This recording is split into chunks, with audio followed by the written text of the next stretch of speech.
सुप्रभात प्यारे बच्चों। बच्चों, औपचारिक पत्र के विषय में कुछ बच्चों को संदेह था। बच्चे फ़ोन कर रहे थे, तो मैंने सोचा कि मैं एक वीडियो के माध्यम से आपको समझा देती हूँ, आपके शंकाओं का निवारण कर देती हूँ मैं। तो देखिए बच्चों, औपचारिक पत्र 10वीं कक्षा में औपचारिक पत्र है। तो औपचारिक पत्र का प्रारूप देखिए ज़रा। सबसे पहले देखिए आपने यहाँ पे परीक्षा भवन, केंद्र का नाम नहीं लिखना, अ ब स केंद्र लिखेंगे, क्योंकि बोर्ड की परीक्षा में केंद्र का नाम नहीं देना होता आपने, ठीक है। फिर उसके साथ ही आ जाएगा दिनांक आपका। तो यहाँ पे लिखा है सेवा में। कुछ बच्चे पूछते हैं कि सेवा में लिखना चाहिए या नहीं लिखना चाहिए। वैसे तो आजकल सेवा में नहीं लिखते हैं, लेकिन आप लिख भी देते हो तो कोई आपका अंक नहीं काटेगा, ठीक है। पद यानी कि पोस्ट, जिस भी इंसान को, जिस भी व्यक्ति को आप पत्र लिख रहे हो, उसका पद कौन सा है, कौन सी पोस्ट पर है वो। उदाहरण के लिए आप प्रधानाचार्य को लिख रहे हैं तो वहाँ पे आ गया प्रधानाचार्य, ठीक है। पता यानी कि वो कौन से स्कूल में है प्रधानाचार्य, ठीक है। जैसे कोई भी स्कूल लिख दिया आपने, पब्लिक स्कूल जो भी हुआ, ठीक है। और फिर आ जाएगा ये पद हो गया, और पता हो गया जो भी जगह का नाम है। उदाहरण के लिए बीडी बाड़ी जम्मू, ठीक है, या फिर कोई और भी आप लिख सकते हैं, जो भी जगह का नाम है। लेकिन हम बोर्ड की परीक्षा में कहते हैं, कहा जाता है कि पता आपने गोपनीय रखना है, स्कूल का नाम गोपनीय रखना है। इस वजह से आपको यहाँ पे, अगर आपको ऐसा कोई पत्र आ जाता तो आप यहाँ पे स्कूल का नाम नहीं लिखते, क ख ग स्कूल लिख सकते हैं, क ख ग विद्यालय, और जगह का नाम भी लिख सकते हैं, अ ब स नगर, इस तरह करके आप लिख सकते हैं। उसके बाद आ जाता है विषय। विषय को बिल्कुल संक्षिप्त रूप में देना होता है। जैसे छात्रवृत्ति के लिए पत्र, बहुत ज़्यादा विषय लंबा चौड़ा नहीं देना है कि प्रधानाचार्य को छात्रवृत्ति प्राप्त करने हेतु पत्र लिख रहे हैं, इतना लिखने की कोई ज़रूरत नहीं होती। आप सिर्फ इतना ही लिख सकते हो, फीस माफ़ी के लिए पत्र, या छात्रवृत्ति के लिए पत्र, छात्रवृत्ति हेतु पत्र, बस इतना होता है विषय। फिर आ गया, आप विषय लिखने के बाद तो कुछ तो लिखते हो ना, जैसे अंग्रेजी में आप लिखते हो सर या मैम, तो यहाँ पे आपको लिखना है महोदय या महोदया। आपको देख लेना है कि यहाँ पे आप जहाँ किसको पत्र लिख रहे हो वो मेल है या फीमेल है। अगर वो पुरुष है तो वहाँ पे आप लिखेंगे महोदय, अगर स्त्री है तो महोदया, ठीक है। फिर विषय का विस्तार देना है, जो भी विषय, जिस भी कारण आप पत्र लिख रहे हैं वो आपने लिखना है। उसके बाद क्योंकि औपचारिक पत्र है, कुछ औपचारिकताओं को ध्यान में रख के हमने पत्र लिखना होता है, कुछ फॉर्मेलिटीज का ध्यान रखना होता है। तो धन्यवाद सहित यहाँ पे आप लिखते हैं भवदीय, या तो आप लिख सकते हैं आपका आज्ञाकारी शिष्य, अगर आप स्कूल में दे रहे हैं, प्रधानाचार्य को प्रार्थना पत्र लिख रहे हैं। लेकिन किसी दफ्तर में, किसी कार्यालय में दे रहे हैं आप, किसी संपादक को, जैसे किसी न्यूज़पेपर, किसी समाचार पत्र के संपादक को पत्र लिख रहे हैं, तो वहाँ पे आप भवदीय लिख सकते हैं। या अगर आपके मोहल्ले में गंदगी है तो नगर पालिका को आपने पत्र लिखा है तो आप वहाँ पे प्रार्थी लिख सकते हैं या भवदीय लिख सकते हैं। अगर आप मेल हैं, आप अगर मेल हैं तो लिखेंगे भवदीय, अगर फीमेल हैं तो भवदिया। तो नाम अपना गोपनीय रखा जाता है बोर्ड की परीक्षाओं में, तो अपने नाम की जगह पे आप क ख ग लिख सकते हैं। ये देखिए औपचारिक पत्र के अंक, सबसे पहले होता है पत्र प्रेषक का पता, यानी कि आपका अपना पता सबसे ऊपर, ठीक है।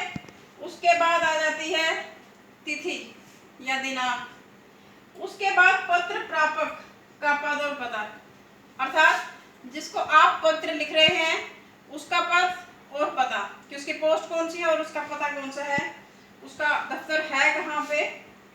फिर आ जाता है विषय। इन पत्रों में, औपचारिक पत्र में लिखना अति आवश्यक होता है।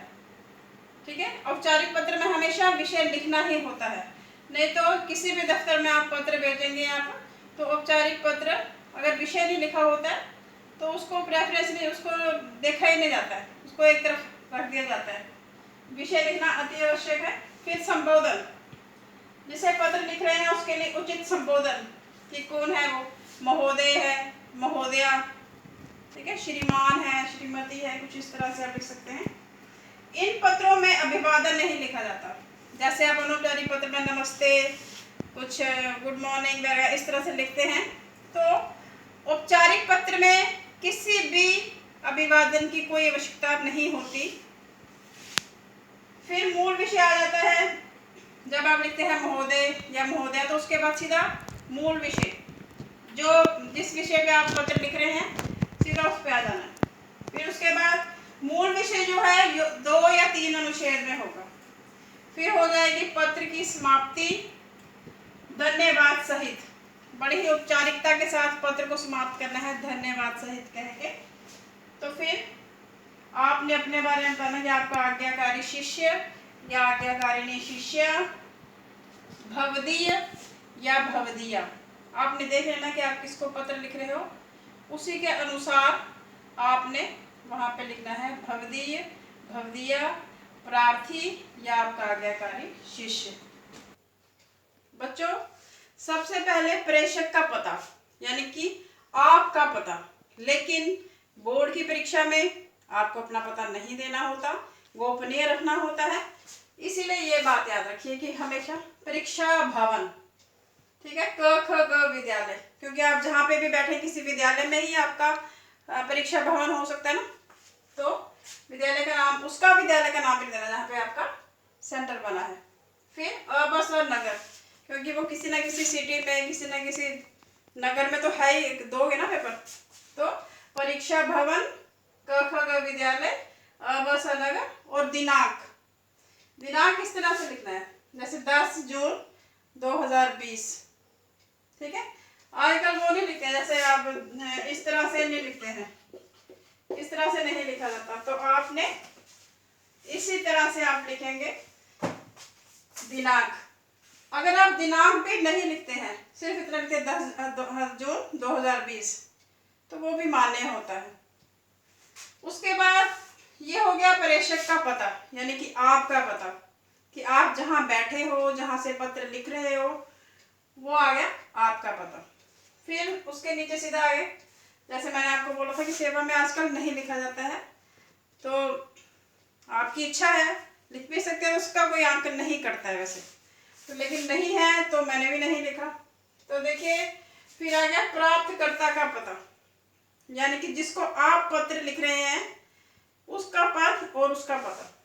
उदाहरण के लिए मैं पत्र लिख रही हूँ संपादक को, तो आ गया संपादक, कौन से न्यूज़पेपर का, कौन से समाचार पत्र का संपादक है, उसका पद कौन सा है, ठीक है, क्या कौन सा, उसका पता लिखा मैंने नवभारत टाइम्स का, ठीक है, और कौन सी जगह पे है, चांदनी चौक, नई दिल्ली। तो अगर आप किसी स्कूल का, उदाहरण के लिए आपने अपने स्कूल का ही आपका आ जाए पत्र कि अपने प्रधानाचार्य को पत्र लिखो, तो यहाँ पे प्रधानाचार्य, स्कूल का नाम नहीं लिखना, क ख ग विद्यालय, अबस नगर, ठीक है, आप जिसे पत्र लिख रहे हैं उसका पता आ गया यहाँ पे। और उसके बिल्कुल नीचे ये आपने सारा बाईं तरफ लिखना है, इस सिमेट्री का पूरा ध्यान रखना है, इससे आगे पीछे नहीं हटना कि ये इधर है, फिर आप प्राप्तकर्ता का पता इधर लिख दें, फिर ये इधर, इसको बड़ी सुंदरता के साथ इसका प्रारूप का पूरा ध्यान रखना है इसके। उसके बाद प्राप्तकर्ता के बाद आ गया विषय, प्राप्तकर्ता का पता लिखो, उसके बाद विषय, विषय इसमें जरूर लिखना होता है, और विषय बहुत लंबा नहीं लिखना होता, छोटा सा विषय लिखना होता है। फिर आ गया संबोधन कि महोदय या महोदया, अगर ये प्राप्तकर्ता जो है वो मेल है, पुरुष है तो महोदय, अगर वो स्त्री है तो महोदया, ऐसे आपने संबोधन कर दिया। फिर पत्र का कलेवर, यानी कि बॉडी जो है पत्र की, कलेवर जो है वो 3 भागों में विभाजित होता है, प्रारंभ, मध्य और अंत।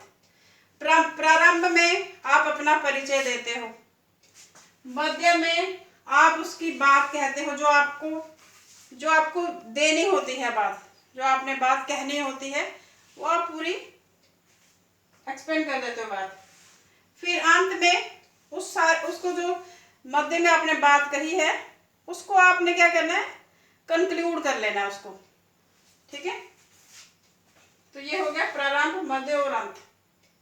लेकिन कई व्यावसायिक पत्र होते हैं उसमें आप पहले से ही आप उसके साथ, जैसे कोई बुक सेलर है, आप पहले से ही उसके साथ बुक्स ले रहे होते हो उससे, या उसको बुक्स दे रहे होते हो किसी को, कोई बिजनेस मैन के साथ आपका पत्र होता है अगर, तो आप किसी उसका रेफरेंस भी दे सकते हो, पत्र संख्या का रेफरेंस भी दे सकते हो कि आपने वो वाला पत्र भेजा था मुझे, मैं उसके संदर्भ में ये उत्तर दे रहा हूँ। ठीक है, अगला इस बात का ध्यान है प्रारंभ, मध्य और अंत। प्रारंभ अपना परिचय, उदाहरण के लिए आप अगर स्कूल में ही पत्र लिख रहे हो प्रधानाचार्य को, तो आप बताइए कि मैं 10वीं का छात्र हूँ, इस तरह से मेरी ये समस्या है। तो फिर आप अपनी समस्या पे आएंगे कि ये समस्या है, इस समस्या का समाधान हमने करना है। तो फिर कंक्लूड भी करेंगे कि आशा है कि ये मेरी समस्या का समाधान जल्द से जल्द करेंगे आप। इस तरह से पत्र का क्लेवर, आप अगर किसी नगर पालिका को लिख रहे हैं तो आप प्रारंभ इस तरह से भी कर सकते हैं कि मैं किसी कालू चक का निवासी हूँ, मैं वहाँ पे जो सड़कें जो हैं बहुत गंदगी है वहाँ पे। उसके बाद आप आ जाएंगे मध्य में कि लोग बीमार हो रहे हैं, मक्खियाँ मच्छर फैल रहे हैं। फिर अंत कैसे करना, कंक्लूड करना उसी बात को कि मुझे आशा है कि आप हमारी इस समस्या का समाधान अवश्य करेंगे। तो इस तरह से धन्यवाद सहित करके तो सीधा आ जाना है अपना, आपने फिर अपना देना है कि आप कौन है। जैसे आप प्रार्थी भी लिख सकते हो, क ख नगर का निवासी, इस तरह से भी लिख सकते हो। तो भवदीय भी लिख सकते हो, क ख ग, या भवदिया भी लिख सकते। अगर आप फीमेल हैं तो भवदिया भी लिख सकते हैं। तो बच्चों, ये है पत्र का प्रारूप, औपचारिक पत्र का। 10वीं कक्षा में औपचारिक पत्र है। तो बच्चों, अगर आपको औपचारिक पत्र में अभी भी कोई शंका होगी तो मुझे फ़ोन कर लेना। अच्छा, एक बच्चा मेरे से पूछ रहा था कि पत्र संख्या लिखी हुई है यहाँ पे प्रेषक के पते की जगह पे, तो पत्र संख्या लिखी है लेकिन आपने वो भी नहीं लिखनी है। आपने वहाँ पे भी, आप परीक्षा केंद्र में होंगे तो आपने परीक्षा भवन ही लिखना है, और ये इस तरह से ही आप लिखेंगे। आपका प्रारूप, ये जो प्रेषक का पता है वो तो परीक्षा के अंदर ही रहेगा, क्योंकि आप तो उस समय परीक्षा भवन में बैठे होंगे। तो बच्चों, मुझे आशा है कि औपचारिक पत्र का प्रारूप आपको समझ आ गया होगा। इसके बावजूद भी कोई शंका हुई तो बिना संकोच के मुझे फ़ोन कीजिए। धन्यवाद।